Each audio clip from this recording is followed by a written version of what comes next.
Ladies and gentlemen, could you please have a seat?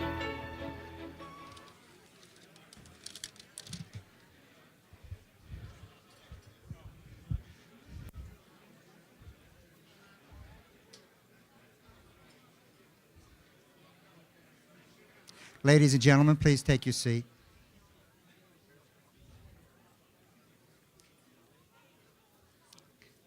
Good afternoon, everyone.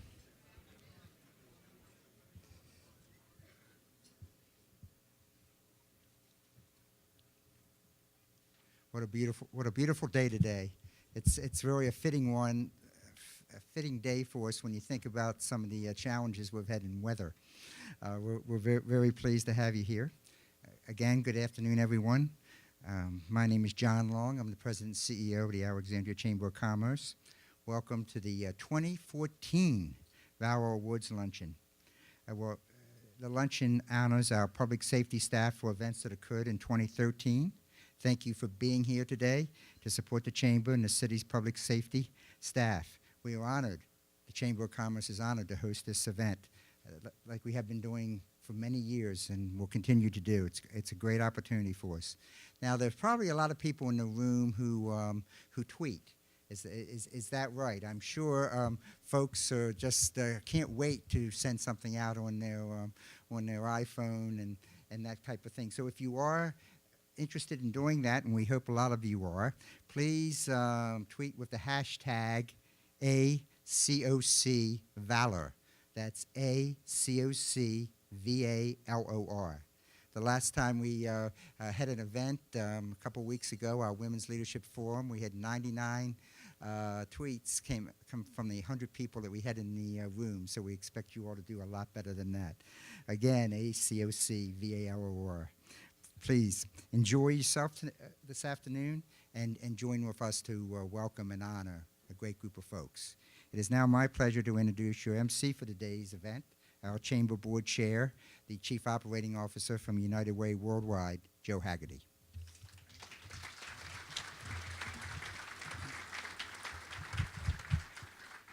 Thanks, John, and good morning, everybody. So I'm the volunteer chair of the Chamber, so I get to say a few words today. But we're really happy to have you here at the Valor Awards. It's really one of the, we represent business. Sometimes when you have a business function, it's not as exciting as really honoring heroes. And that's what we're here to do today. So today we're going to celebrate all of our city's public safety personnel, but also the City of Fairfax, the U.S. Park Service, and the U.S. Secret Service. One incident was so extraordinary that 5 different departments really had to work together under very difficult circumstances to show their skill and dedication to bring a tough incident to a successful conclusion. So our award winners today are really the personification of the word hero. During times of peril to our citizens and to themselves, these professionals find it within themselves to use their training and their competencies to save others and to act to their own detriment at times to help all of us who live in this community. So today we bestow Valor Awards on 36 women and men who have made extraordinary decisions. So let's begin our program with the presentation of the colors by our combined honor guard. Once the colors have been posted, Alexandria Deputy Sheriff Kevin Brown will come forward to sing the national anthem.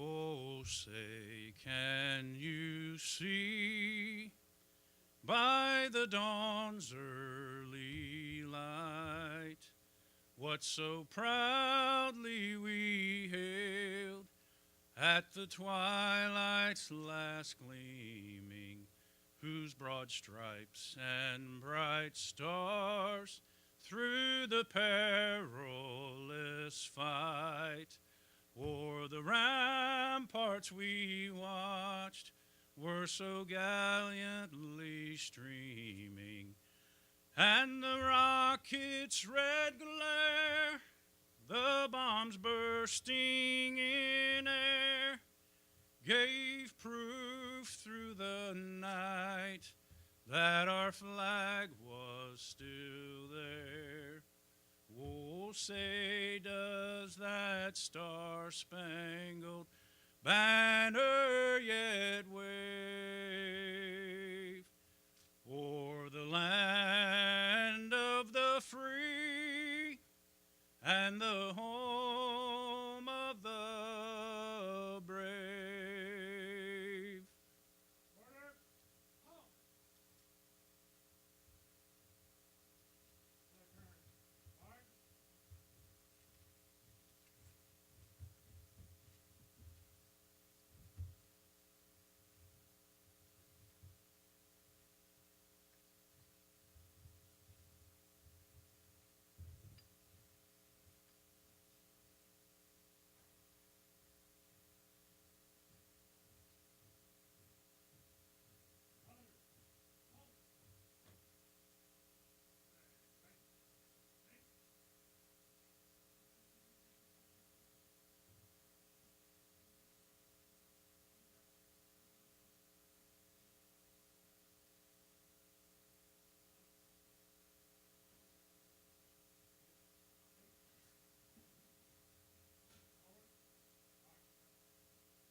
Would you join me in the pledge?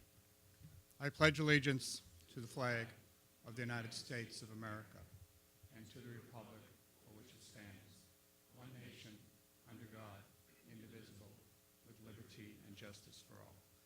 Thank you, and please join me in thanking the combined color guard of the Fire Department, Police Department, Sheriff's Office,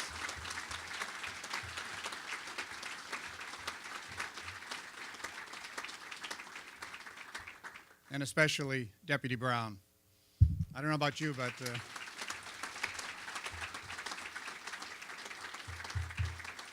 I don't know about you all, but I can't sing a cappella. I can't even sing at all, to tell you the truth. So I'd like to make particular note of our presenting sponsor. Inova Alexandria Hospital is the presenting sponsor. They're vitally important to this community. And I'd like Christine Candio to come up for a minute, say a few words. She's the CEO of the hospital. She's also a member of the Chamber Board. Christine?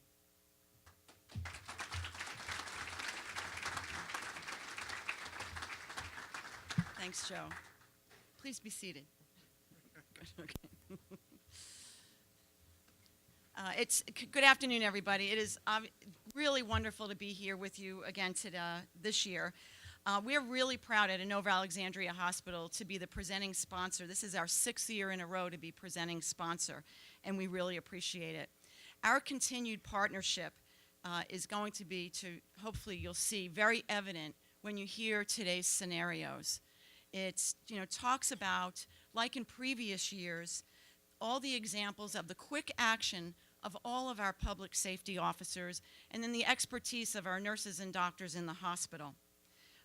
It's that partnership that I really believe we have great outcomes in our city.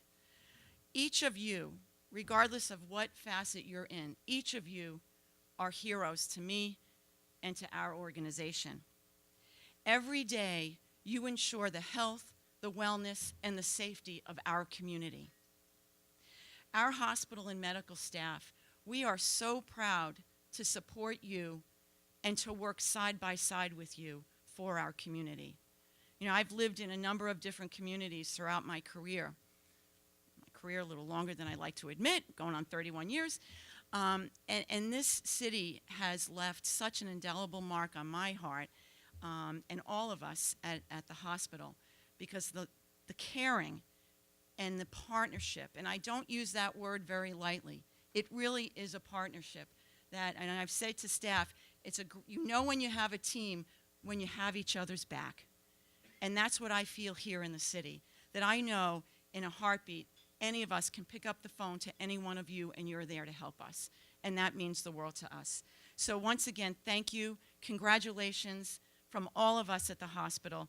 And we are very proud to work side by side with you. Thank you.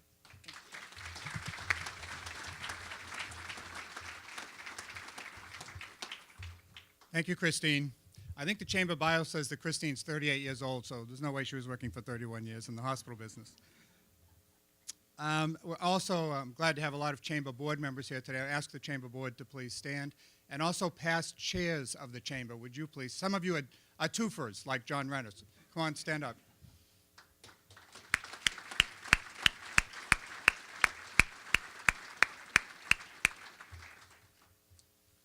I'd also like to introduce some other leaders that are here. I see Mayor Bill Ewell sitting right here up front.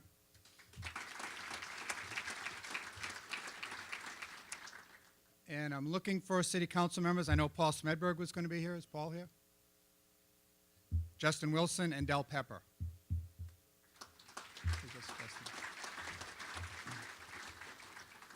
And Commonwealth Attorney Brian Porter.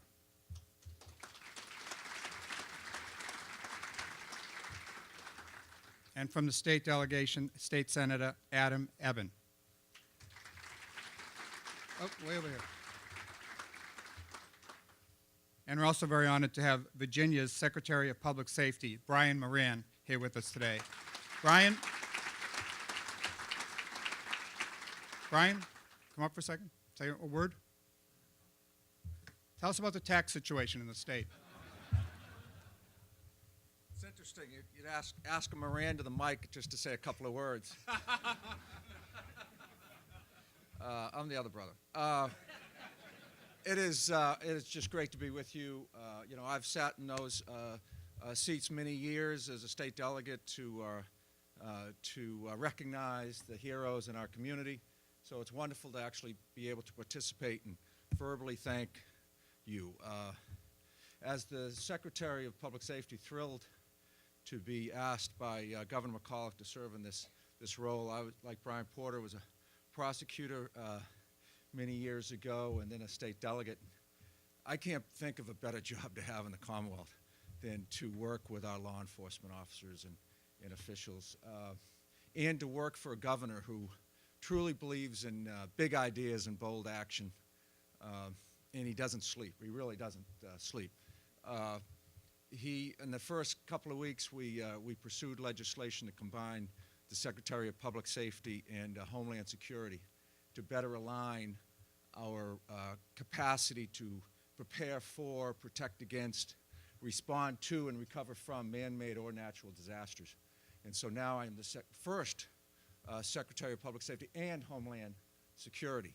In recognizing the importance of first responders to that role, I went around the entire country looking for the very best person to assist me with that transition.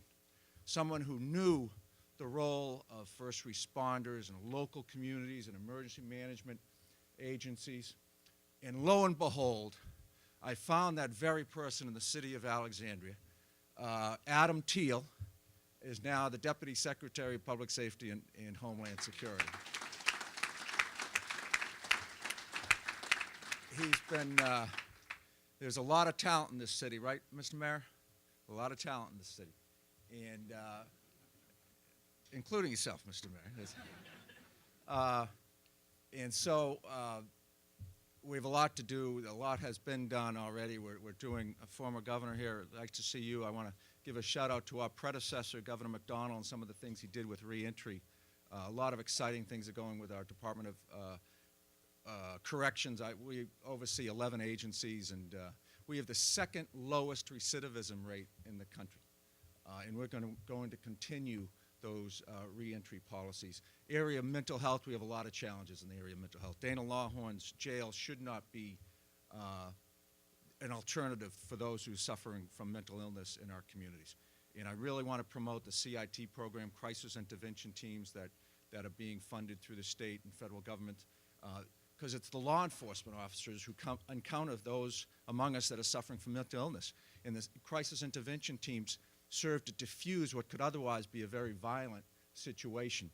and the use of crisis drop-off centers as well. So there's a lot of things, a lot of positive things that are going on in this Commonwealth, a lot of challenges ahead. School and Campus Safety Center that we just created within our Department of Criminal Justice Services in the Commonwealth.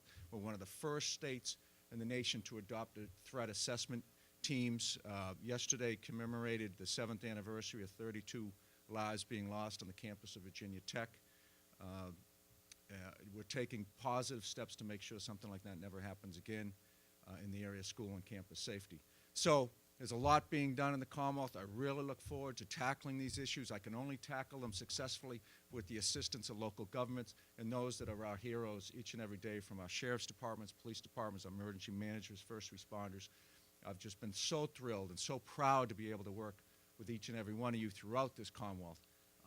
Truly, you are our heroes. We thank you for what you do and look forward to working with you over the next 4 years to make sure our community is the safest possible. Thank you so much.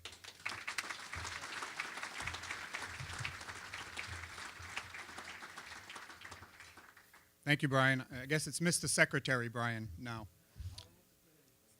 And Paul Smedberg from the City Council is just coming in. Paul, thank you for being here. So last but not least are the people who lead the Alexandria Public Safety Departments. And, oh, okay. And the Vice Mayor just walked in. Allison Silverberg. Allison, welcome. So leading our departments, Police Chief Earl Cook. Chief Cook.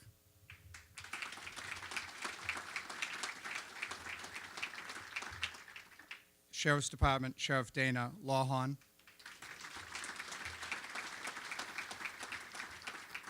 And because Adam, I guess, is moving to Richmond, Acting Fire Chief Andrew Sneed.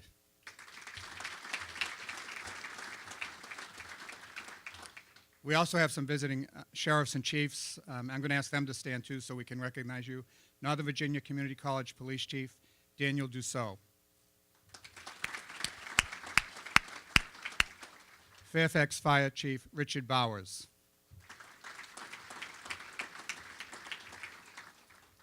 And U.S. Park Deputy Chief Patrick Smith.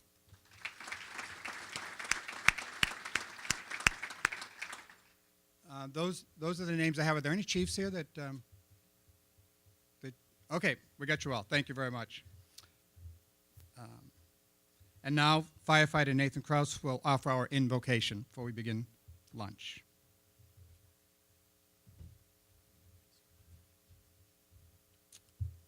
Let us pray. Almighty God, we thank you for this celebratory occasion and each of the individuals receiving awards today. We invite your presence as we gather together to pay honor to those who have committed to do their best, to give their all, and to achieve excellence. Bless today's honorees who were willing to selflessly put themselves in harm's way for their fellow man. Each of these individuals has stepped into action when it mattered most, making our community what it is today, a better and safer place. Lord, we are reminded in these moments, your words in Scripture, that which is good and what you require of us, to do justice, to love mercy, and to walk humbly with our God. And to that you say, to those being honored today, your response is, well done, good and faithful servants. And for that, we join with all heaven to applaud them. May these ceremonies be an inspiration. May they inspire and remind us, each of us, to give our all. To give our all is but our reasonable service. For your sake and for the people of this city, we offer this prayer. Amen. Please enjoy your lunch. We'll be back in a bit. So today is really about the celebration of the men and women who take care of us every day. But we especially salute the 36 brave women and men who showed exceptional poise and courage in some pretty trying circumstances this past year. Their acts of valor meant the difference between life and death for some of our citizens, and the difference for our entire community between being a safe and growing community and one that's not that. So today, to lead the narrative, we're extremely fortunate to have Julie Carey serve as our guest narrator. If you don't know Julie, Julie is the Northern Virginia Bureau Chief for for NBC4. She's been covering Northern Virginia and Virginia politics since 1992. Wow. Carrie and her husband, New York Times Deputy Political Editor Michael Tackett, live in the Beverly Hills neighborhood of Alexandria. Their 2 kids are graduates of T.C. Williams High School, where Carrie has been an active volunteer. They're also very involved and volunteers in the church, the Beverly Hills Community United Methodist Church. Please welcome Julie Carey.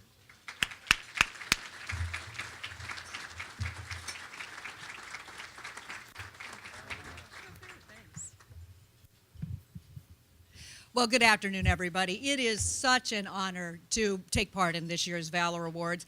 This month, my husband and I marked 22 years as Alexandria residents. We moved here back on April 1st, 1992, committed to stay just 3 years. Well, you can see how that worked out. Alexandria has truly become our home. And naturally, in 22 years here, raising 2 kids, you might say we've had our share of interactions with Alexandria's first responders. Now, for the record, I want you to know my interactions do not include any speeding tickets from Alexandria police officers. And don't take that as a challenge, please. Your brethren out in Fairfax County have taken care of that a few times over already. But while today's ceremony recognizes your extraordinary acts, I want to talk about a few of my experiences with our city's first responders, not as a journalist, but as an Alexandria resident. These are far more ordinary stories than the ones that I do on the 5 and 6 o'clock news every night. But in many ways, they are just as telling about the quality of our city's officers, deputies, firefighters, and medics. I fondly remember one of our first neighborhood block parties, probably back in the mid-'90s, not long after we moved here. We blocked off the street, and an Alexandria police officer came by to make sure we had everything set up properly according to the permit. Well, it wasn't long before that officer won over every kid on the block with his own brand of community policing. There was a tour of the squad car, and I think a complimentary siren sounding was part of the package, too. Another early impression my kids and so many of my neighbors had of the Alexandria Police Department was observing the officers who coached a team known as the Crime Stoppers. This was an elementary girls' soccer team. Now, these young officers took on a task that involved getting up early on Saturday and Sunday mornings, sacrificing their weeknights for practices, and believe me, they were not doing it for the thrill of victory. In our early years here, too, and on a more serious note, there was the 911 call that came from my home one day shortly after I'd left for work.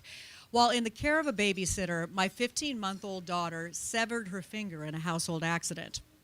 I rushed to the hospital to find her being taken care of, but my son, who had inadvertently caused the accident, might have been completely traumatized, except for the fact that the medics had distracted him with crayons and a coloring book. And that very quick response that day enabled a surgeon to successfully reattach my daughter's finger. And to this day, she and I are very, very grateful. On the other end of the family spectrum, a couple summers ago, my then 82-year-old mom was visiting, and she took a tumble on our backyard patio. She was bleeding from her head. She was feeling faint. We were really scared. So we called 911. And the fire truck up there on Cameron Mills came racing down the street to our house. When they came into the home, their low-key manner and their calm assessment made us realize she was going to be okay, and we were able to take her to the hospital on our own.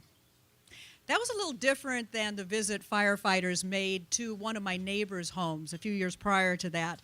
We were gathered around a fire pit enjoying a weekend night, but according to one of the neighbors, I think we were enjoying things a little too much.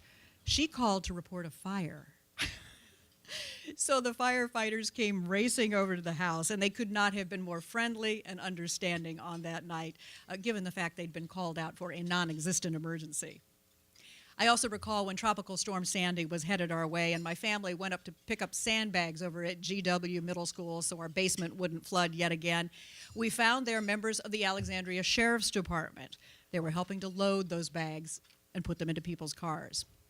And from my perspective as an Alexandria parent with kids in the Alexandria Public School District, there has been a great deal of reassurance from the Alexandria Police Department in those officers who've served as school resource officers. When my kids were at GW Middle School, recently retired Officer Jill Lingle was always there, always available to chat with parents. And I also won't forget the scene at T.C. Williams a few years back. A threat of violence had sent a surge of unease through the parent community and with the kids too.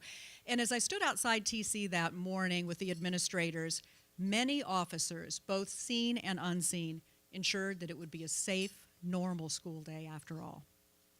These events I've described are the things all of you do every day as a matter of routine duty. Not one of them is likely to be remembered by the first responder who was involved.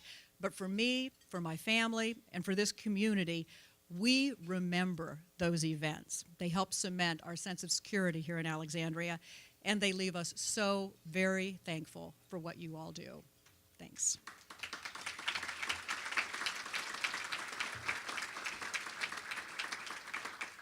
Now, it is time to turn our attention to some of the extraordinary calls of duty that were performed last year. I would like Secretary Moran and Sheriff Dana Lawhorn to come on up to the stage. And as they're coming up, I want to talk about something else very important in this community right now. I want to tell you a little bit about the Police Foundation Memorial. This luncheon seems a perfect place to announce that the Alexandria Police Foundation has raised more than 2/3 of the money now needed for the Fallen Officers Memorial. The foundation urges, and actually I found out they're actually pushing closer to 3/4 of the money, but they still need your help. So the foundation is urging everybody, pick up a brochure. They're out in the hallway there, and you can also see the schematic drawings of what that memorial is going to look like. So please pick one of those up on your way out today and consider helping out with this great cause. That memorial is going to be built in front of police headquarters, groundbreaking. Probably the construction is going to start around June 1st. So that is a really exciting thing ahead in our community. So we are going to begin those awards now, and as I announce the names of the winners, please walk up to the stage and come on up on the left side over there. I would like Deputy Sheriff Charles Porch to head on up to the stage, please.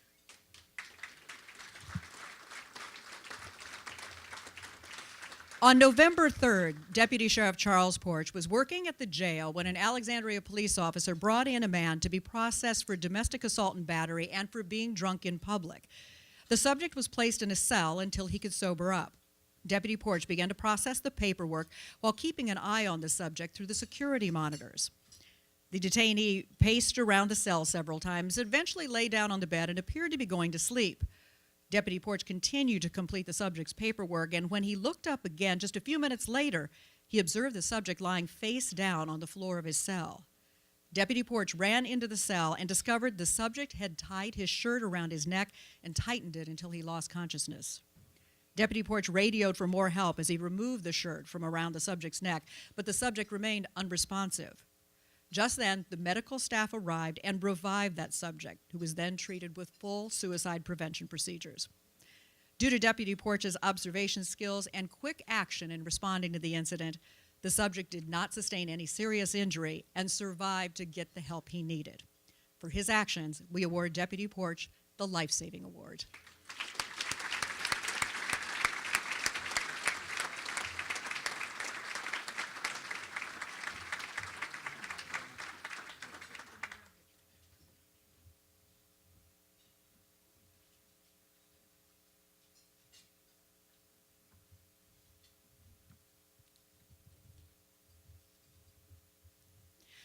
I would like Medic Michael Court, Medic Remy Howell, and Acting Fire Chief Andrew Sneed to join me on the stage, please. In the early morning hours of October 26, Medic and Engine 205 were dispatched for a report of a brick wall collapse that had trapped a 21-year-old victim. When they arrived on scene, they found an intoxicated man lying on the ground near a pile of debris and bricks. The victim was alert and oriented with abrasions to his arms, knees, and chest. He didn't have any signs of evident severe injury, but complained of pain when he tried to take a deep breath. Now, instead of dismissing the patient as simply drunk or assuming his lack of obvious injuries meant he wasn't hurt, Medic Michael Court and his partner, Medic Remy Howell, performed a full trauma assessment. They decided to transport the patient to George Washington University Medical Center because it is a level 1 trauma center. Now, upon arrival, the trauma team, too, was not initially sure the man needed to be there. That changed once they saw the results of a CT scan. The scan showed the patient had a severe laceration on his liver and was bleeding into his stomach. He was rushed to the operating room where he received several units of blood and his liver was repaired. The medic's decision to drive a few extra miles and take some extra time with this victim while nearing the end of a 24-hour shift may have saved his life. The head of the trauma department for George Washington University Medical Center called the case nothing short of remarkable, adding, "The teamwork that it took to keep this young man alive is the reason he is alive today." We present the Life-Saving Award to medic Michael Court and Remy Howell.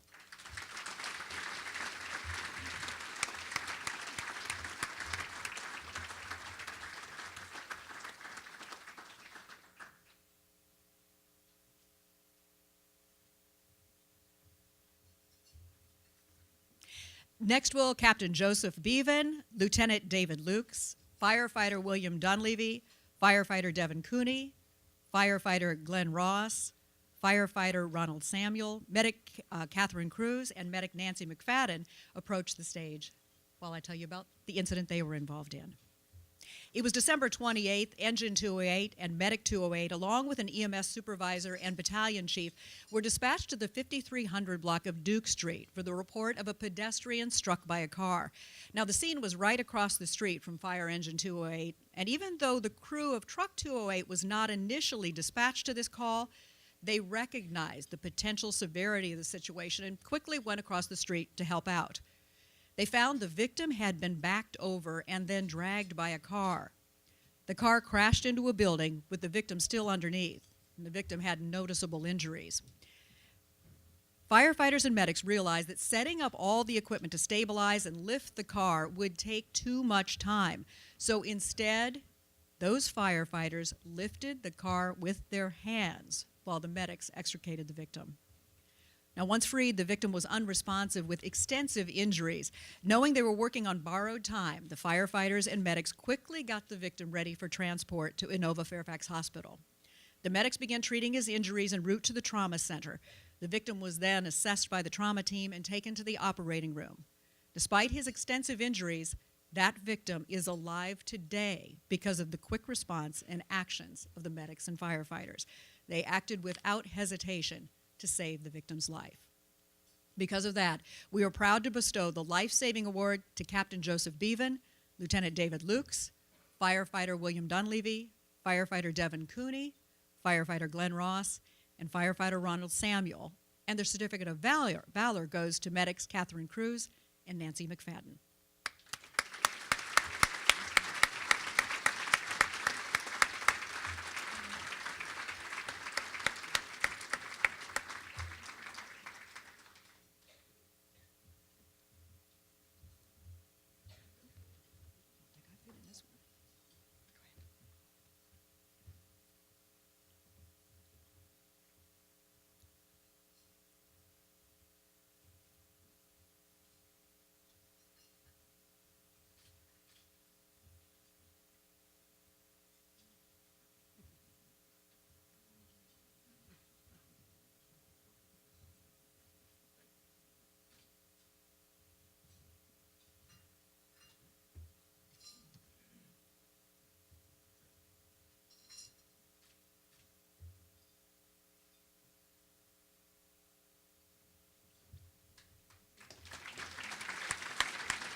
Chief Cook, would you please come on up as soon as the stairs are clear? And I'm going to be telling you about an incident involving Officer Raymond Golden, and accepting the award today for him will be Sergeant Daniel Briel. It was on the afternoon of March 16th. Officers were dispatched to the 4300 block of King Street for reports of a disorderly subject. A caller reported that the subject had been driving a car that suddenly stopped in traffic. He got out of his car, charged another car, and then did a belly flop onto a car's hood. The subject began then jumping on the hood and roof of the car and hitting the windshield. The driver of that car, fearing for his life, drove away as quickly as possible. Officer Raymond Golden was the first officer to arrive on the scene. As he approached in his cruiser, he couldn't see what was going on, but he could hear someone yelling. As he got closer, the disorderly subject spotted Golden.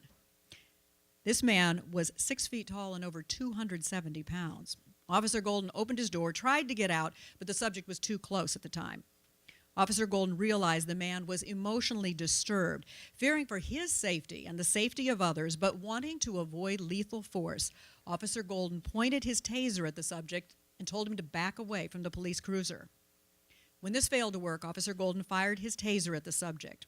Now, this momentarily caused the subject to back away and allowed Officer Golden to get out of the cruiser at last. But the taser had a limited effect on this subject, who began threatening bystanders and drivers caught now in that traffic jam. Officer Golden made several attempts to subdue the subject with the taser. At one point, the shock finally knocked the man to the ground, but then he bolted up and began to run towards Officer Golden. Officer Golden had to keep giving the subject a charge to prevent him from rushing towards the bystanders. Now, 2 other officers arrived on the scene, and they were able to place that aggressive subject in custody and take him to Inova Alexandria Hospital. Officer Golden encountered an extremely dangerous subject that day who was out of control and threatening the lives of citizens. Given the situation and the ineffectiveness of the initial taser deployment, Officer Golden would have been justified in escalating his force options. But Officer Golden is credited for saving not only the citizens around him from harm, but also the life of that man by using the least amount of force to make an arrest. For that, he is awarded the Silver Medal for his actions. And as I said, Sergeant Daniel Brill is accepting for Officer Golden.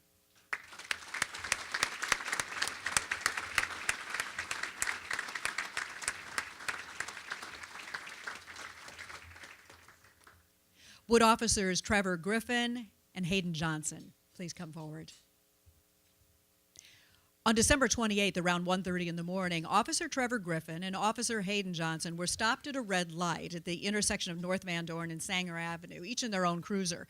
They observed a car run a red light and into the intersection, causing other vehicles to slam on their brakes. Officer Griffin turned on his police lights and began following the car in an attempt to pull it over. Officer Johnson followed. The car began going noticeably faster. Traveling at a high rate of speed, the car made a left turn, narrowly avoiding a collision with oncoming traffic. The driver of the vehicle then attempted to make another left onto Holmes Run Parkway and collided with the parked vehicle before coming to a stop. As Officer Griffin approached the car in his police cruiser, he saw the suspect get out of his car and run towards the canal on Holmes Run Parkway. Officer Griffin got out of his cruiser and ran after the suspect, yelling, "Police, stop!" Officer Johnson pulled up beside Officer Griffin's cruiser and joined in that chase. Suspect continued to run. As Officer Johnson caught up to Officer Griffin, the suspect ran into the freezing waters of the canal. He still showed no signs of slowing down. Immediately, Officer Griffin radioed for other units to help intercept the suspect on the other side of the canal. Officer Ruben Cardenas responded to the area, and he approached the canal from the opposite side. Using his flashlight, he could see the suspect standing in the canal, his clothes now soaking wet. Officer Cardenas drew his weapon and told the suspect to get to the ground. The suspect complied. By this time, Officers Johnson and Griffin had arrived at Officer Cardenas' location. They entered the freezing water and placed the suspect in handcuffs, but because of the cold conditions, the suspect collapsed. The officers quickly dragged him out of the water and began to provide first aid. Officer Griffin covered the suspect with an emergency hypothermia foil blanket to get his body temperature back up again, and then medics were called. The suspect received medical treatment at a local hospital and was later released to police. These officers are credited for apprehending and ultimately saving that suspect's life when he put himself in a life-threatening situation. For that, they received the Life Saving Award.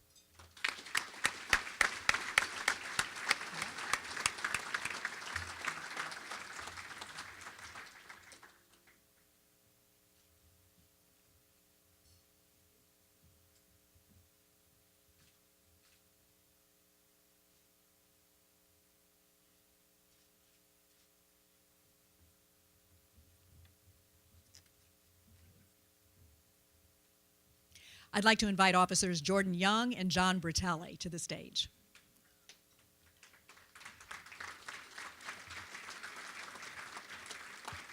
It was on August 11th around 4:45 p.m. Officers were called to Vermont Avenue for reports of a suicidal subject armed with a knife.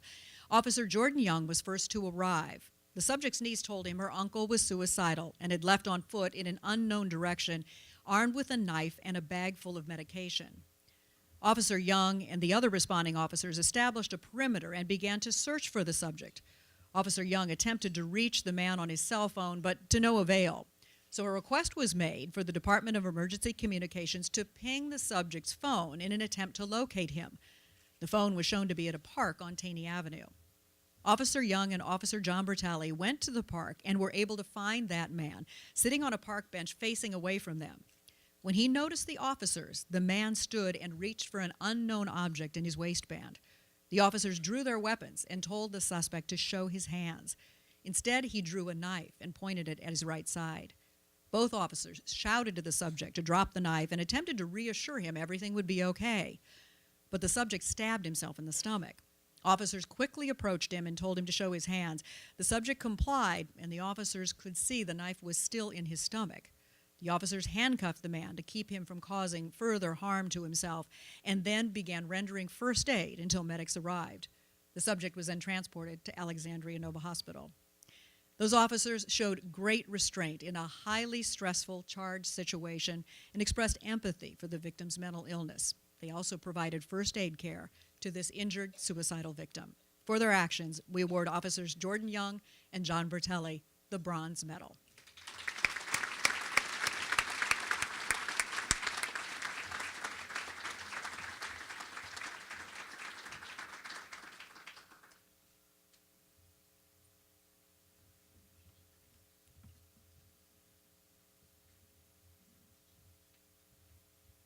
Would Officers Douglas Golden and Jonathan Griffin please come up?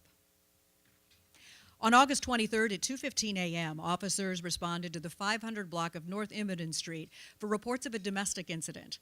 The victim reported her ex-boyfriend was knocking at her window. As officers arrived, the 911 call taker radioed an update. The ex-boyfriend had broken into the victim's apartment and a struggle could be heard. Sergeant Delton Goodrum, Officers Douglas Golden, and Officer Robert Cortez approached the backsliding glass door of the apartment and found that door had been shattered. The officers yelled into the apartment in an attempt to make contact with those inside. The victim and her ex-boyfriend emerged from the back of the apartment. The victim had been stabbed and was covered in blood. Officer Cortez was able to grab the victim and pull her away from the suspect. The suspect remained in the threshold of the broken door. He, too, was covered in blood. Sergeant Goodrum and Officer Golden told him to show his hands. He complied, but he had a listless look on his face and was muttering to himself. Suddenly, his demeanor changed. He began yelling about not going back to jail, and he ran back inside the apartment. The officers followed. Sergeant Goodrum and Officer Golden took a position in the living room, while Officer Cortez opened the front door of the apartment to create a second route to enter and exit. Sergeant Goodrum yelled for the suspect to come out of the bathroom. The suspect said he had a gun and that this was only going to end one way. Officer Golden continued to talk to the suspect in an attempt to calm him down and get him to come out of the bathroom safely. Sergeant Goodrum instructed Officer Golden to continue to talk to the suspect while he stepped out to coordinate the police response. Now, at this time, additional officers came into the apartment to help out. Officer Griffin had a taser with him and positioned himself close to the bathroom and Officer Golden. Suddenly, the suspect emerged from the bathroom holding a knife to his own neck. Officer Golden continued to attempt to calm the suspect, but the suspect made lunging motions with the knife at his neck, threatening to harm himself or the officers. Slowly, the suspect started to walk toward the officers. He began to lower the knife towards a nearby table, but then he lunged at the officers. Officer Griffin deployed his taser. The subject fell backwards with the knife in his hand. The officers were then able to converge on the suspect and were able to disarm him. The suspect later revealed that he had intended to be killed by the officers. Officers Golden and Griffin's actions and quick thinking enabled the suspect to be taken into custody without injuring himself or anyone else. We award Officer Golden the Bronze Medal and Officer Griffin the Certificate of Valor.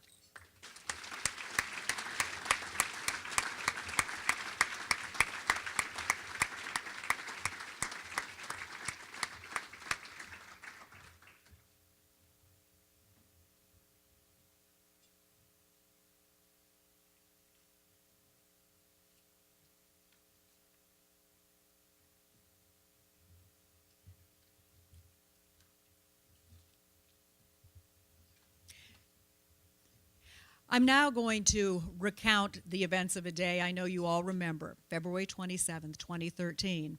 That was the day that Alexandria police officer Peter LeBoy received a critical gunshot wound in Old Town. This was an incident that initially shocked and saddened so many of us.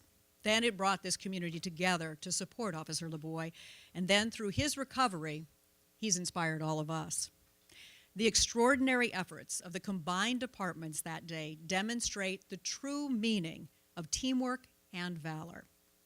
Will Acting Fire Chief Sneed and the following honorees please come on up to the stage? Officer Peter LeBoy, Officer Frank Powers, Medic Frederick Kerner, Medic Michael Court, Medic Tracy Erlenbaugh, Medic Jason Cage, Medic Robert Honecker, Firefighter Dale Barr, Firefighter Timothy Curley, Captain Phil Perry, Firefighter Christopher Smith, Police Sergeant Daniel Pang, Officer Mark Yarnicki, Officer John Hartle, Officer Cammie Sturm, Officer Kevin Chittick, Medic Sergeant Tim Ryan, and Agent Jennifer Anderson. I'll tell this story now in 4 parts, beginning with the police report and the lookout call. It all started when Officer Frank Powers responded to a disorderly conduct call from a local business.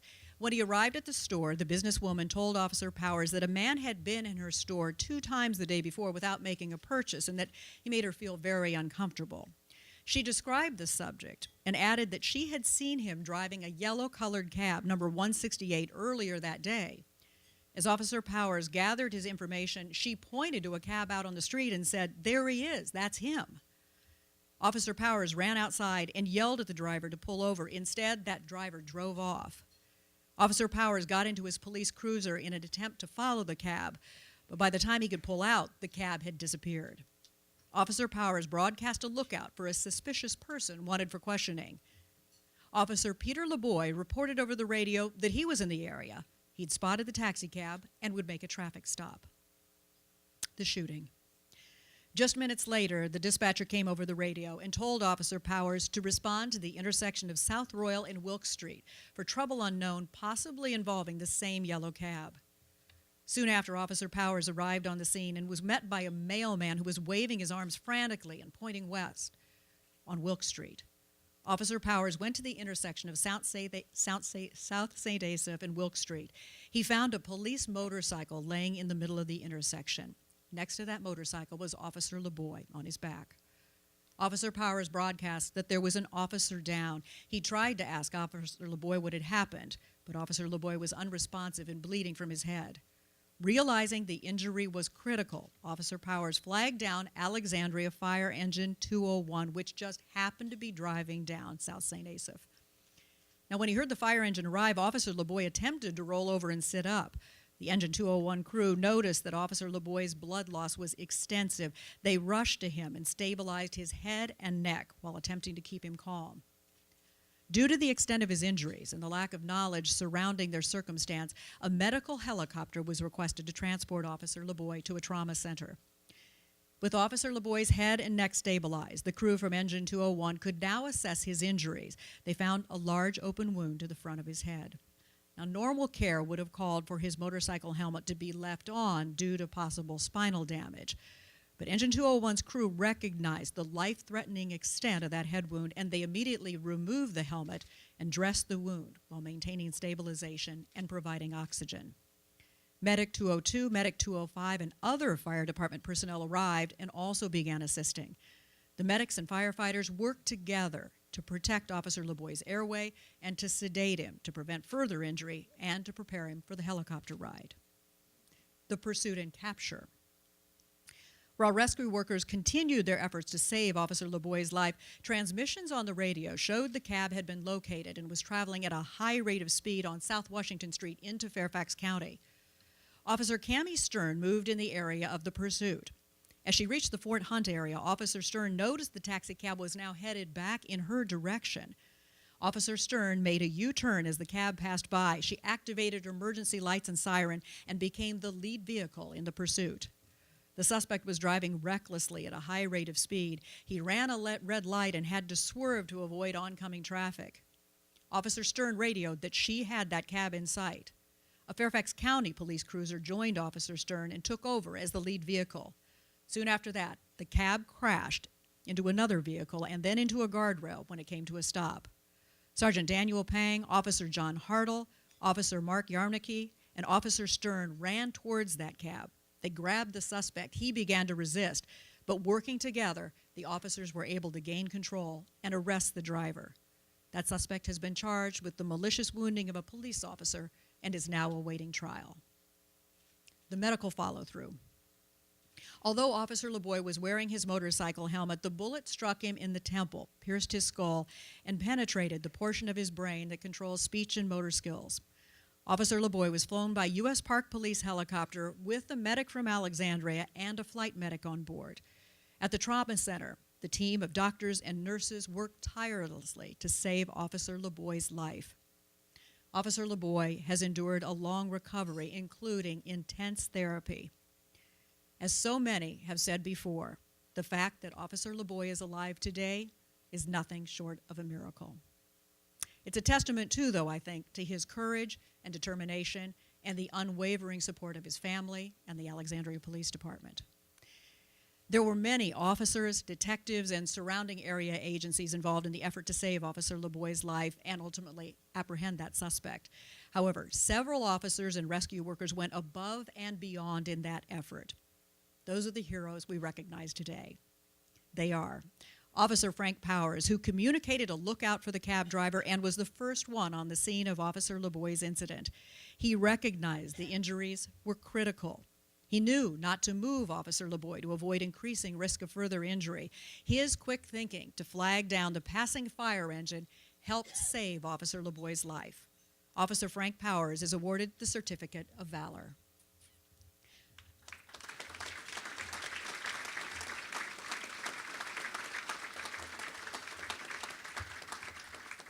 Firefighters of Engine 201, Captain Philip Perry, firefighters Christopher Smith, Dale Barr, Timothy Curley, they all began life-saving measures on Officer LeBoy. They received life-saving awards.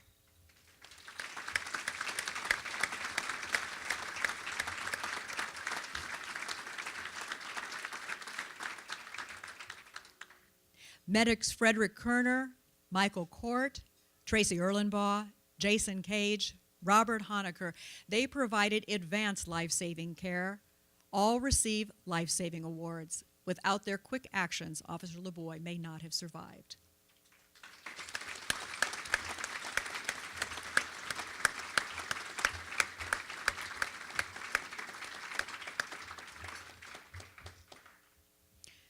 Fairfax County Police Sergeant Daniel Pang and officers Mark Yarnicki and John Hartle and Alexandria Police Officer Cammie Stern apprehended a dangerous suspect and for their actions prevented the suspect from endangering additional lives. Each of them are awarded today the Silver Medal.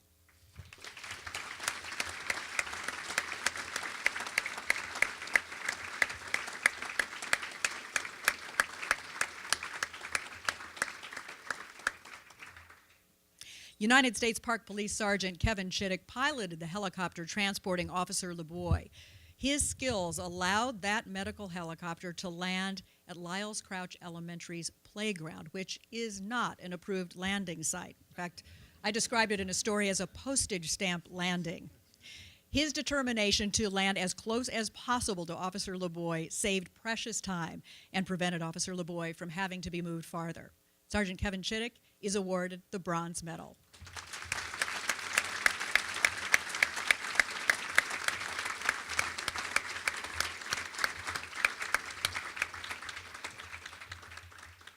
United States Park Police Medic Sergeant Tim Ryan and U.S. Secret Service Agent Jennifer Anderson were instrumental in providing support while transporting Officer LeBoy by helicopter to the trauma unit in Washington.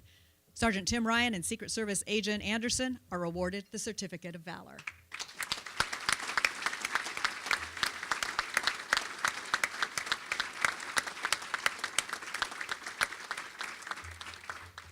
And finally, to Officer Peter LeBoy, for responding so quickly to the lookout call, for locating the vehicle involved in the suspicious event, for approaching a suspect we now know was armed, and for sustaining critical and life-threatening multiple injuries while attempting to make a traffic stop, we proudly present to Officer Peter LeBoy the highest Valor Award of all, the Gold Medal.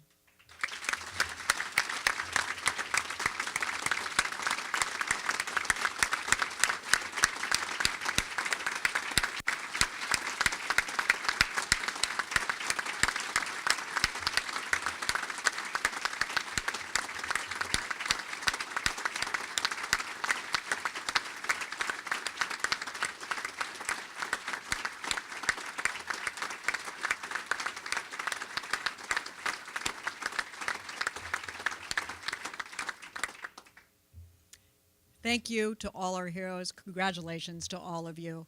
And I'm inviting Joe back up to the microphone to close the program.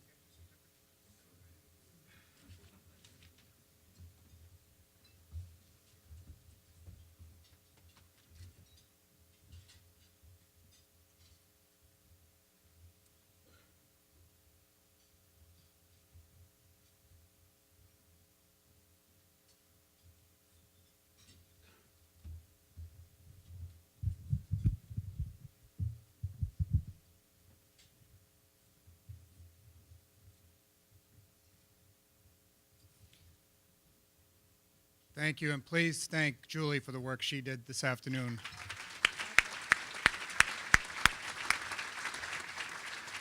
And there you go. Thank you.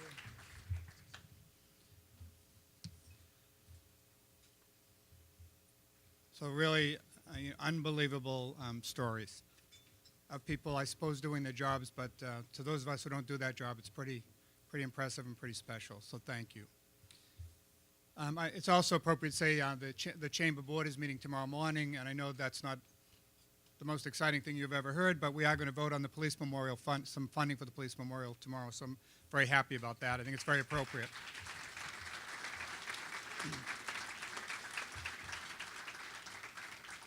So at first, I would like to thank our Valor Committee and ask the Valor Committee members to please stand, take a quick bow, and to tell you that Jeannie Theismann was chair of that committee. She couldn't be with us today, but we want to thank her for all she's done and all the individual work she put into this, and also to congratulate her for her recent first place award for public safety writing by the Virginia Press Association. So please. So many of you know Jeannie. When you're at Landini's and you see her, give her a big thank you for us, okay? So again, in your programs, thank you to our sponsors, to the planning and the awards and things really need sponsorship, and thanks so much for doing that to all of you. We'd like to thank all of our honorees and ask them to stay for some additional pictures afterwards. This event will be televised on Comcast Station 70. And now I'd like to ask everyone to stand while the color guard retires the colors.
Thank you, everyone. Julie, watch those 25-mile zones, okay, as you're driving around Alexandria.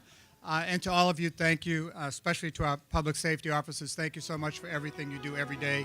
We're adjourned. Thank you.